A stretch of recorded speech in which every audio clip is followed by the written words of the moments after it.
توحید کی قوت سے قوی ہے، بازو تیرا توحید کی قوت سے قوی ہے، اسلام تیرا دیش ہے اور تو مستفدی ہے، اسلام تیرا دیش ہے اور تو مستفدی ہے، ایک بار کو طیبہ سے فلسطین میں آ، ایک بار کو طیبہ سے فلسطین میں آ، رستہ دیکھتی ہے مسجد اقصیٰ تیرا، مسجد اقصیٰ تیرا۔ عزیزان گرامی وقار، آئیے ہم سب مل کر نبی رحمت صلی اللہ تعالیٰ علیہ وسلم کی بارگاہ عالیہ میں درود پاک کا نذرانہ پیش کریں، پڑھیے بآواز بلند اللہ محمد صلی اللہ علیہ وسلم نحن عباد محمد صلی اللہ علیہ وسلم صلاۃ و سلام علیک یا رسول اللہ صلی اللہ تعالیٰ علیہ وسلم۔ آج بہت کم وقت میں آپ سے مخاطب رہوں گا، بس گزارش اتنی ہے کہ جتنی بات کی جائے اس کو دل سے ضرور سننا، اور پھر اس کو سننے کے بعد یوں ہی نہیں چھوڑ دینا بلکہ اس پر عمل بھی کرنا، اور جا کر کے اور لوگوں کو بھی بتانا اور ان کو بھی بتانا کہ ہم کو کس طرح کرنا ہے اور کیا کیا معاملات ہمارے ساتھ کیے جا رہے ہیں اور کس طرح آج ہم جو ہے دشمنان اسلام کا کھلونا بنے ہوئے ہیں۔ عزیزان گرامی وقار، آپ صرف یہاں اتنی بات ذہن میں رکھیں کہ یہ نہیں کہ بولنے والا کون ہے، بات کرنے والا کون ہے، بلکہ اس بات کا ادب اور احترام کریں کہ بات اللہ اور اس کے رسول کی جا رہی ہے۔ تو جب بات اللہ اور اس کے رسول کی جائے، کلام اللہ اور اس کے رسول کا بیان کیا جائے، تو پھر ہم سب پر ادب لازم ہے کہ ادب کے ساتھ سنیں اور اس پر عمل بھی کریں۔ اللہ تبارک و تعالیٰ جل شانہ ارشاد فرماتا ہے، میں نے ابھی جس آیت کریمہ کی تلاوت کرنے کا شرف حاصل کیا، اس کا ترجمہ یہ ہے، اللہ فرماتا ہے اور تمہیں کیا ہوا کہ تم جہاد نہیں کرتے، کہ تم نہ لڑو اللہ کی راہ میں کمزور مردوں اور عورتوں اور ان بچوں کے لیے جو یہ دعائیں کر رہے ہیں، یا اللہ ہمیں اس بستی سے نکال دے جس کے لوگ ظالم ہیں، اور اپنے پاس سے ہمارے لیے کوئی حمایت کی بھیج، کوئی مددگار بھیج۔ تو ایمان والے اللہ کی راہ میں لڑتے ہیں اور کفار شیطان کے راستے میں لڑتے ہیں، تو تم اللہ کی راہ میں لڑو، شیطان کی چال بہت کمزور ہے۔ عزیزان گرامی وقار، کفر اور شرک اور اسلام کا ہمیشہ مقابلہ ہوتا رہا ہے، ہر دور میں حق و باطل کی جنگیں ہوتی رہی ہیں، حق اور باطل آمنے سامنے رہا ہے، لیکن یہ بات بھی حقیقت ہے کہ اللہ تبارک و تعالیٰ جل شانہ نے ہمیشہ فتح و نصرت جو ہے وہ حق کو ہی عطا فرمائی ہے۔ اللہ فرماتا ہے وَقُلْ جَاءَ الْحَقُّ وَزَهَقَ الْبَاطِلُ إِنَّ الْبَاطِلَ كَانَ زَهُوقًا، اور حق آیا اور باطل مٹ گیا، بے شک باطل کو مٹنا ہی تھا۔ عزیزان گرامی وقار، آج جو حالات پوری دنیا میں بن رہے ہیں، پورے عالم میں دیکھنے میں یہ آ رہا ہے کہ ہر طرف سے پورا عالم جو ہے وہ اسلام اور مسلمانوں کے خلاف جو ہے یکجا ہو کر کے اسلام اور مسلمانوں کو مٹانے کی کوشش کر رہا ہے، لیکن وہ نادان یہ بھول چکے ہیں کہ ان کی لاکھ اور کروڑہ کوششوں کے باوجود بھی نہ اسلام مٹا ہے اور نہ مٹے گا، اور نہ مسلمانوں کا جذبہ کبھی کم ہوا ہے اور نہ ہوگا، کیونکہ باطل سے دبنے والے اے آسمان ہی ہیں ہم، باطل سے دبنے والے اے آسمان ہی ہیں ہم، 100 بار کر چکا ہے تو امتحان ہمارا، 100 بار کر چکا ہے تو امتحان ہمارا، توحید کی امانت سینوں میں ہے ہمارے، توحید کی امانت سینوں میں ہے ہمارے، آسان نہیں مٹانا نام و نشاں ہمارا، آسان نہیں مٹانا نام و نشاں ہمارا۔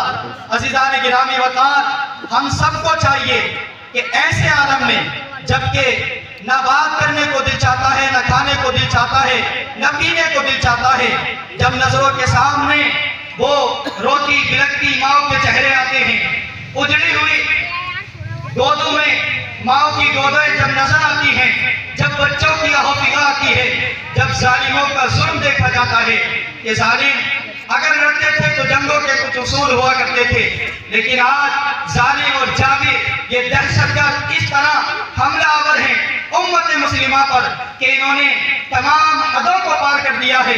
انہوں نے نہ تو ہاسپٹلوں کو چھوڑا، نہ ہی مریضوں کو چھوڑا، نہ ہی بچوں کو چھوڑا، نہ ہی بزرگوں کو چھوڑا، جانتے ہو یہ حالات کس طرف اشارہ کر رہے ہیں؟ یہ اشارہ کر رہے ہیں اے امت مسلمہ کے نوجوانوں، اٹھو، اب وہ وقت نہیں کہ تم اپنی زندگی غفلت میں گزارتے رہو، اب یہ وقت نہیں کہ تم انہی ظالموں کے بنائے ہوئے سامان کا استعمال کرتے رہو اور انہی کو جو ہے انہی کا سپورٹ کرتے رہو۔ اب وقت ہے کہ تم مصطفیٰ جان رحمت صلی اللہ تعالیٰ علیہ وسلم کے دین کی طرف آ جاؤ اور عالم اسلام کو اور پورے عالم کو یہ بتا دو، نبی کریم صلی اللہ علیہ وسلم کا جھنڈا ہاتھ میں لے کر کے نکلو اور بتاؤ زمانے کو کہ ہم کے شہدائی ہیں، باطل کو کچل ڈالیں گے، ہم کے شہدائی ہیں، باطل کو کچل ڈالیں گے، گردش وقت بھی الجھے تو مسل ڈالیں گے۔ ہم نے جس دور کو چاہا ہے بدل ڈالا ہے، جس دور کو چاہیں گے بدل ڈالیں گے، جس دور کو چاہیں گے بدل ڈالیں گے۔ آئے میں آپ کو بتاؤں کہ کس طرح دشمنان اسلام، صرف ہم سوچتے ہیں کہ سرزمین فلسطین سے یا فضا کی آوازیں آ رہی ہیں، نہیں، دشمنان اسلام تمہیں دین سے، تمہارے پیغمبر سے دور کرنے کے لیے تمہارے گھروں تک پہنچ چکے ہیں، وہ ٹی وی کی صورت ہو، وہ فلم کی صورت ہو یا پھر وہ موبائل کی صورت میں کیوں نہ ہو۔ عزیزان گرامی وقار، عیسائی اور مسلمانوں کے درمیان ایک بڑی جنگ ہوئی، اس میں مسلمانوں کی تعداد کم تھی، لیکن اللہ تبارک و تعالیٰ جل شانہ نے مسلمانوں کو عظیم فتح و نصرت عطا فرمائی۔ اس آیت مبارکہ کے مطابق کم من فئۃ قلیلۃ غلبت فئۃ کثیرۃ باذن اللہ، اور بہت سی قلیل جماعتیں یعنی بہت سی چھوٹی جماعتیں بڑی جماعتوں پر غالب آ جاتی ہیں اللہ کے حکم سے۔ مسلمان نے کبھی اپنی تعداد کو، اپنی قلت کو نہیں دیکھا، بلکہ وہ ہمیشہ اپنے رب پر بھروسہ کر کے برسر میدان رہے اور دشمنوں کو للکارتے رہے۔ آج بھی وقت ہے کہ ہم سب مل کر کے نبی کریم صلی اللہ علیہ وسلم کے وفادار بنیں اور ظلم کے خلاف کھڑے ہو جائیں۔ میرے عزیزو، جب عیسائیوں اور مسلمانوں کے درمیان جنگ ہوئی، اگر آپ سمجھدار ہیں، اللہ نے آپ کو عقل سلیم عطا کی ہے اور آپ واقعی میں مسلمان ہیں، تو اس سب کے سننے کے بعد یقیناً آپ دشمن کی چال کو بھی جانیں گے اور پھر دشمن کے خلاف بھی کھڑے ہو جائیں گے اور پھر اپنے نبی صلی اللہ علیہ وسلم سے بھی سچی وفا کریں گے۔ دشمنان اسلام اور مسلمانوں کے درمیان ایک بڑی جنگ ہوئی، اللہ نے مسلمانوں کو عظیم فتح عطا فرمائی۔ اسی جنگ میں عیسائیوں کے کچھ سپاہی جو ہے، کچھ مسلمان سپاہیوں کو قید کر کے لے گئے۔ ان میں 3 سگے بھائی تھے جن کی چلتی ہوئی جوانی تھی، جنہوں نے ابھی دنیا کو نہیں دیکھا، جنہوں نے ابھی دنیا کے جو ہے ایسا اس کو نہیں دیکھا، چلتی ہوئی جوانی ہے۔ یہ ان تینوں نوجوانوں کو روم کے بادشاہ ہرقل کے دربار میں پیش کیا گیا۔ بادشاہ نے ان کے چمکتے ہوئے چہرے دیکھے، ان کی چلتی ہوئی جوانی کو دیکھا تو بادشاہ ان سے کہنے لگا، اے نوجوانوں، یا تو تم مسیحت میں شامل ہو جاؤ یعنی اسلام کو چھوڑ دو، ورنہ تمہاری گردنیں اڑا دی جائیں گی۔ میری ایک اشارے کی دیر ہے، تمہاری گردنوں کو، تمہارے سروں کو تمہارے جسم سے الگ کر دیا جائے گا، تمہاری گردنیں کاٹ دی جائیں گی۔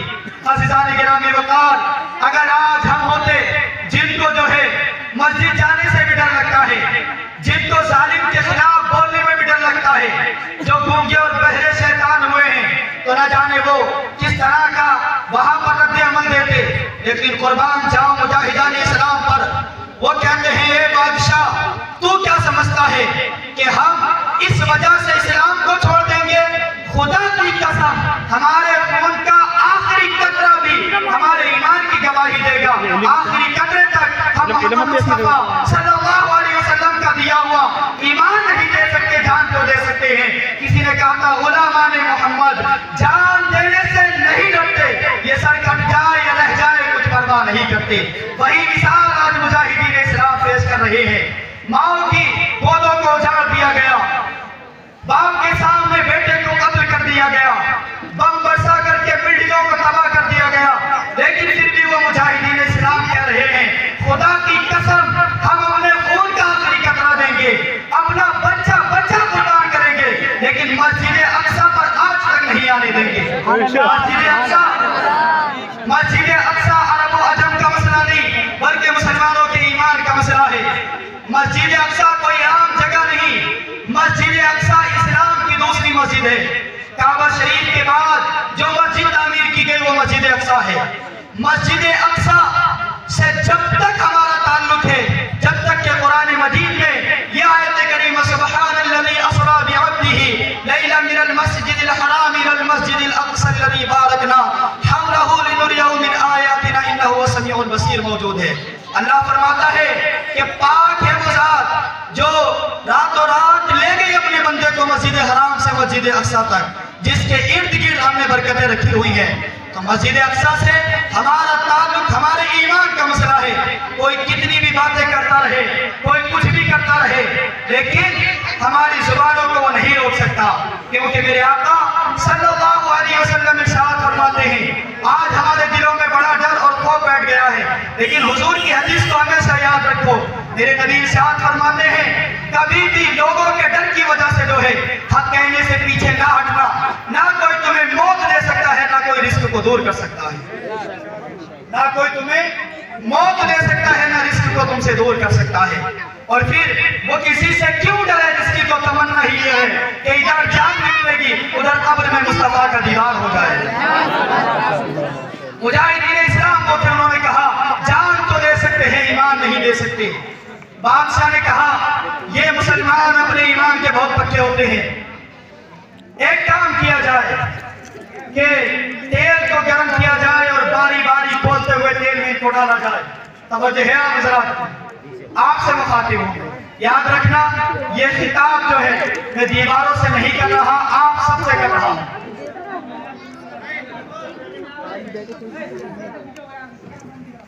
آپ سب سے یہ بات کر رہا ہوں. عزیزان گرامی وقار، تیل گرم کیا گیا اور پھر باری باری سے ان مجاہدین اسلام کو کھولتے ہوئے تیل کی کڑاہی میں ڈالا گیا. پہلے بڑے بھائی کو ڈالا گیا تو دوسرے بھائی نے پڑھا انا للہ و انا الیہ راجعون. پھر دوسرے کو ڈالا گیا تو تیسرے نے پڑھا انا للہ و انا الیہ راجعون. لیکن ایمان نہیں چھوڑا. بھائی کی جان جاتی ہوئی دیکھ رہے ہیں. پھر جب تیسرے بھائی کی باری آئی، چڑھتی ہوئی جوانی تھی، نوجوان تھا، تو بادشاہ کے ایک وزیر کو ترس آ گیا اور بادشاہ سے جا کر کے کہنے لگا کہ بادشاہ محترم میں جانتا ہوں یہ مسلمان اپنے ایمان کے بہت پکے ہوتے ہیں. آپ بھی مسلمان ہیں نا؟ جواب آپ سب مسلمان ہیں نا؟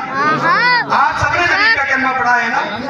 آپ اپنے نبی کے لیے جان دے سکتے ہیں نا؟ ابھی میں آپ سے بات کروں گا کہ آپ کتنے بڑے جان دینے والے ہیں.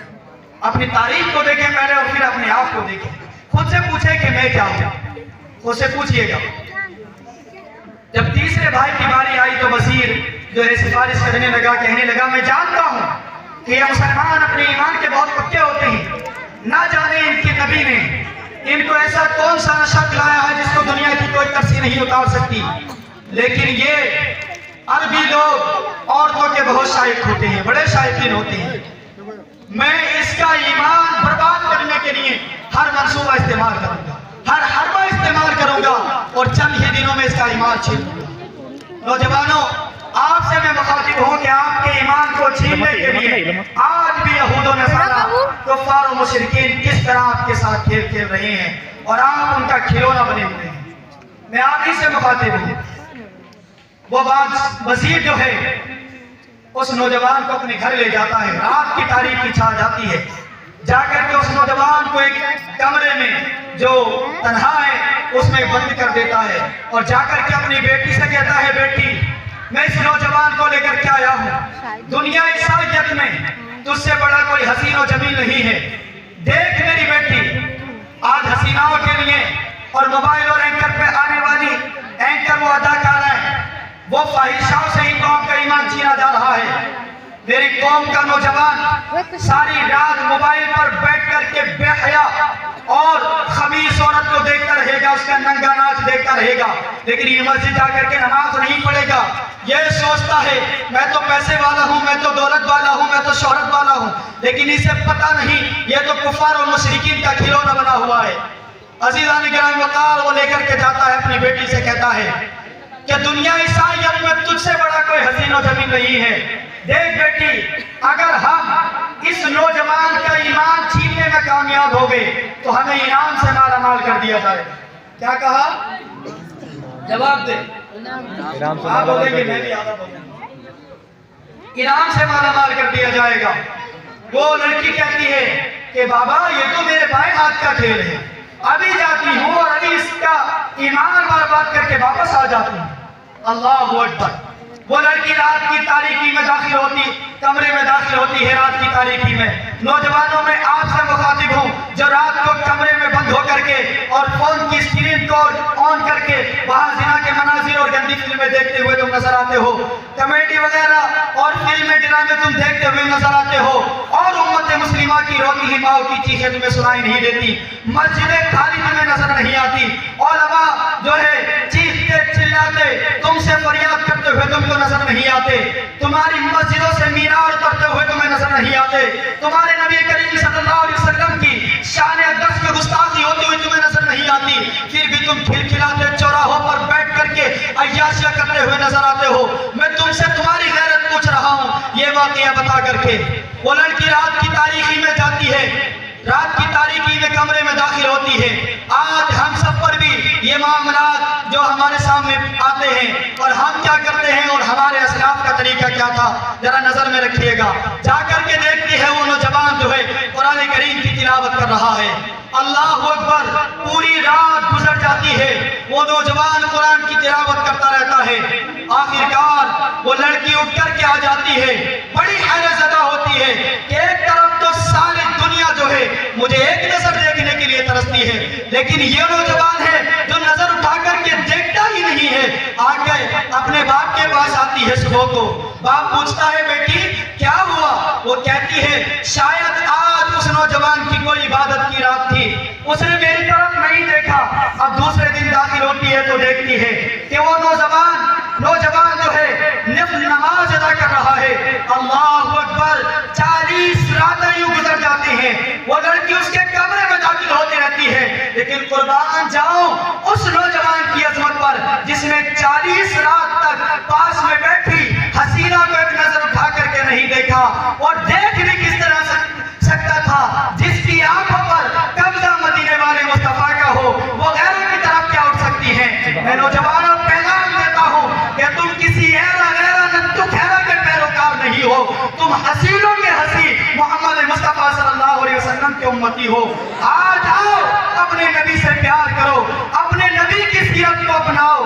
جب تم اپنے نبی کے غلام بن جاؤ گے تو عزت شہرت سب کچھ تمہارے قدموں میں آ جائے گی, کیونکہ جب تک تم مصطفیٰ کے غلام تھے, جب تک تم نبی کریم صلی اللہ علیہ وسلم کے وفادار تھے, ساری کامیابیاں تمہارے قدم چوما کرتی تھی. ان کے جو ہم غلام تھے خلق کے پیشوا رہے, ان سے جو پھرے جہاں پھرائی کبھی مقام میں. وہ لڑکی حیرت زدہ ہو کر کے پوچھتی ہے نوجوان بتا تو صحیح ایسی کون سی چیز اور ایسا کون سا پاک مذہب اور پاک دین ہے جو میری طرف نظر اٹھانے کی تجھے اجازت ہی نہیں دیتا. اس نے میرے مصطفیٰ کی تعریف کی نوجوان نے, کیونکہ میرے نبی کی تعریف بھی کیوں نہ کرے. جب تعریف کی تو وہ لڑکی کہتی ہے کہ مجھے بھی کلمہ پڑھا کر کے اسلام میں داخل کر. تمہاری تعریف یہ تھی, تم یہ تھے کہ تمہارے کردار کو دیکھ کر کے غیر مسلم ایمان لاتے ہوئے نظر آتے تھے. آج میں پوچھتا ہوں کہ تمہارے کردار کو دیکھ کر کے کون نمازی بنتا ہے؟ تم تو شرابوں کے اڈوں کو آباد کرتے ہوئے نظر آتے ہو. میرے آقا صلی اللہ علیہ وسلم کے پیارے دیوانوں, اپنی روش کو بدلیے گا. آج امت مسلمہ کی چیخوں کو سنیے گا. ہم کربلا کو سنا کرتے تھے کہ کربلا میں پانی بند کیا گیا, لیکن آج ہم ارض فلسطین کو جو مقدس سرزمین ہے اس کو دیکھ رہے ہیں. بچوں کے حالات, میں آپ سے گزارش کرنا چاہوں گا کہ آپ سب دشمن کے خلاف جو ہے جس طرح سے ظلم کے خلاف کھڑے ہو سکتے ہیں وہ ہوئیے. حضور صلی اللہ علیہ وسلم نے ارشاد فرمایا تم برائی کو دیکھو, طاقت رکھتے ہو تو اپنے ہاتھ سے روک دو. ہاتھ سے روکنے کی طاقت نہیں رکھتے, زبان سے منع کرو. زبان سے منع نہیں کر سکتے, دل میں برا جانا, اور جو دل میں برا جانے کمزور ایمان ہے. میں پوچھنا چاہتا ہوں کہ تم فلمیں بھی دیکھتے ہو, نمازیں بھی چھوڑتے ہو, چوراہوں پر بیٹھ کر کے گندی گندی باتیں بھی کرتے ہو, یہ برائی ہے کہ اچھائی ہے؟ سارے لوگ جواب دیں ذرا. تو جو دل میں برائی کو برا جانتا وہ برائی کے قریب نہیں جاتا، اور یہ کمزور ایمان ہے۔ بتاؤ جو برائی کو برا بھی نہیں جانے اس کا ایمان کہاں بچا؟ اس کے ایمان کی کیا حال ہے؟ پوچھئے گا اپنے آپ سے میرا ایمان کہاں ہے اور میرے ایمان کے کیا حالات ہیں؟ آج سے ہی عہد کیجئے کہ میں کٹ جاؤں مر جاؤں لیکن مصطفیٰ کے دین کو نہیں چھوڑوں۔ اب میں آپ سے پوچھنا چاہتا ہوں، آپ نبی کی ناموس کے لیے سب تو دے سکتے ہیں، کیا صبح سے اپنی مسجد کو آباد کریں گے؟ کریں گے؟ ہاتھ اٹھا کر کے نوجوان بتائیں کتنے لوگ کل سے نماز پڑھیں گے؟ فکر نہ کیجیے، کل میں بھی یہی رہوں گا، آپ بھی یہی رہیں گے، دیکھ کے لیے اپنے لیے نہیں جانا۔ یار سوچئے ذرا، یہ ائمہ حضرات سے کہتے نماز کی نہیں آئی، آپ یہ مت سوچئے گا امام صاحب نے ہم سے کہہ دیا، یہ سوچئے گا کہ نماز اللہ نے فرض کی ہے، اللہ کا حکم ہے کہ ہم نماز کو پڑھیں اور ہم نماز کو قضا کر دیں۔ نماز کی پابندی کیجئے اور دہشت گرد اسرائیل کے ہر پروڈکٹ کو جو ہے اس کا بائیکاٹ کیجئے، چاہے کوکو کولا ہو، چاہے پیپسی ہو، چاہے کچھ بھی اس کے وہ بیچتا ہے، اس کی کسی بھی اشیاء کو مت خریدیے گا۔ خریدتے ہیں وہ سپورٹ ہوتا ہے اور پھر وہ ظالم انہی پیسوں سے ہمارے مظلوم بھائیوں کے سینوں پہ گولیاں مارتا ہے۔ تو ہم یہ کبھی بھی برداشت نہیں کریں گے۔ دنیا کے کونے میں بسنے والا کہیں بھی کوئی بھی مظلوم ہم ان کے ساتھ کھڑے ہیں، یہ پیغام دے رہے ہیں مر جائیں گے ظالم کی حمایت نہ کریں گے، مر جائیں گے ظالم کی حمایت نہ کریں گے، احرار کبھی ترک روایت نہ کریں گے، بے شک بے شک، سبحان اللہ سبحان اللہ، ترک روایت نہ کریں گے۔ اس لیے آج سے یہ کر لیجئے گا میں مروں گا تو نبی کریم صلی اللہ علیہ وسلم کے طریقے پر مروں گا اور جیوں گا تو نبی کی محبت میں جیوں گا۔ آپ اپنی داڑھیوں کو کٹاتے ہیں، داڑھیوں میں کٹ نکالتے ہیں، یہ یہودیوں کی سازش ہے۔ کیا آپ اب بھی یہودیوں کو فالو کریں گے؟ نہیں کریں گے تو پھر داڑھی پوری رکھیں گے۔ کیا آج اب بھی یہودیوں کے شکار ہوں گے؟ نہیں، بلکہ اپنے مصطفیٰ کے عمل کو اپنائیں گے اور اپنے چہروں پر داڑھی کو سجائیں گے، نماز کی پابندی کریں گے، اپنی مسجد کو آباد کریں گے انشاءاللہ۔ اللہ تبارک و تعالی جل شانہ ہم سب کو عمل کرنے کی توفیق عطا فرمائے، ہم سب کے دلوں میں اس کے رسول اجاگر فرمائے، ہم سب کو ایمانی زندگی ایمانی موت عطا فرمائے۔ دعا کرتا ہوں مولا فلسطینی مسلمانیوں کو فتح و نصرت عطا فرمائے اور ظالمین کو تباہ و برباد فرمائے، بیت المقدس کی حفاظت فرمائے اور بیت المقدس کو آزاد عطا فرمائے۔ مالک و مولا ہم سب کو ایمان پر خاتمہ عطا فرمائے۔ آخر میں یہ کہوں گا ان مسلمانوں کے لیے کہ آپ کو سلام ہو، کروڑوں سلام ہو، آپ حضور کی اس حدیث کے مصداق ہیں جو حضور نے فرمایا۔ حضور کی حدیث حضرت انس بن مالک رضی اللہ تعالیٰ عنہ فرماتے ہیں سرکار علیہ السلام نے ارشاد فرمایا جو شخص اللہ فرماتا ہے میری راہ میں جہاد کرتا ہے، اگر میں اس کی روح قبض کرتا ہوں تو اس کو جنت کا وارث بنا دیتا ہوں، بے شک بے شک، جنت کا وارث بنا دیتا ہوں، اور اگر اسے گھر کی طرف واپس لوٹاتا ہوں تو اس کو ثواب اور مال غنیمت دے کر کے اس کو واپس لوٹاتا ہوں۔ تو ان کے دونوں ہاتھوں میں پھول ہیں، اگر جائیں تو رب کا دیدار کریں، شہادت کا مرتبہ پائیں، اور دیے تو غازیوں کی زندگی دیے۔ اور آج وہ یہ پیغام دے رہے ہیں کہ نہ مسجد میں نہ بیت اللہ کی دیواروں کے سائے میں بم برس رہے ہیں، خون ہے لیکن نمازیں وہ قضا نہیں کر رہے ہیں، بہنیں پردہ نہیں چھوڑ رہی ہیں۔ آج تو آپ کی گردن پر تلوار نہیں ہے کہ آپ نماز کو چھوڑ دیجئے، پیغام دیجئے گا کہ نہ مسجد میں نہ بیت اللہ کی دیواروں کے سائے میں نماز